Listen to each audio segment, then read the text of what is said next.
CM sir,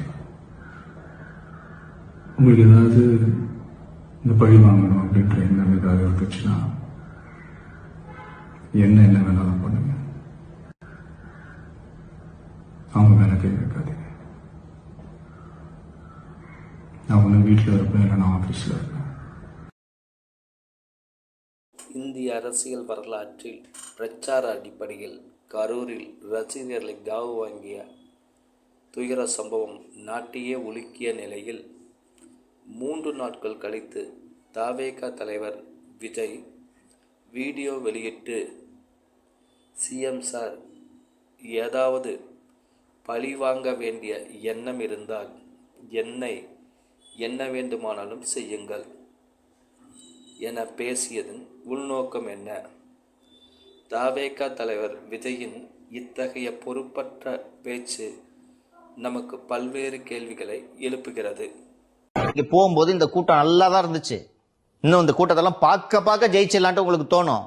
ஆனா ஒரு வகையில் 40 உயிர்கள் போயிருந்தாலும் விஜய் அவர்களுக்கு இது நல்லது என்பதை புரிந்து கொள்ள வேண்டும். இந்த மாயையை பார்த்து ஏமாந்து தனியாக நின்று செப்டம்பர் 27ஆம் தேதி திருவாரூர் மற்றும் வடசென்னையில் பிரச்சாரம் மேற்கொள்ள வேண்டிய விஜய், டிசம்பர் 13ஆம் தேதி சேலம், நாமக்கல் மற்றும் கரூரில் மேற்கொள்ளும் பிரச்சாரத்தை ஏன் அவசரமாக, எதற்காக திடீரென தனது சுற்றுப்பயணத்தை மாற்றி அமைத்தார்?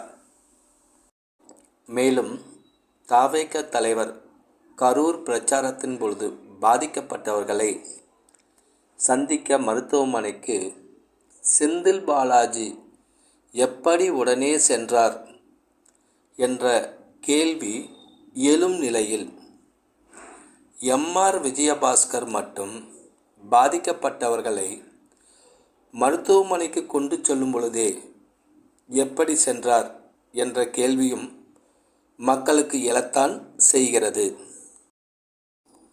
மற்றொரு புறம் நடைபெறவிருக்கும் 2026ஆம் ஆண்டு சட்டமன்ற தேர்தலில் மெகா கூட்டணி அமைத்து எப்படியும் திமுக ஆட்சியை வீட்டுக்கு அனுப்புவேன் என பேசி செயல்பட்டு வரும் எடப்பாடி பழனிசாமி அவர்கள் திமுக கூட்டணியை பிரிக்க எத்தனையோ முயற்சி செய்தும் அது ஈடேறவில்லை என்பது நாடறிந்ததே.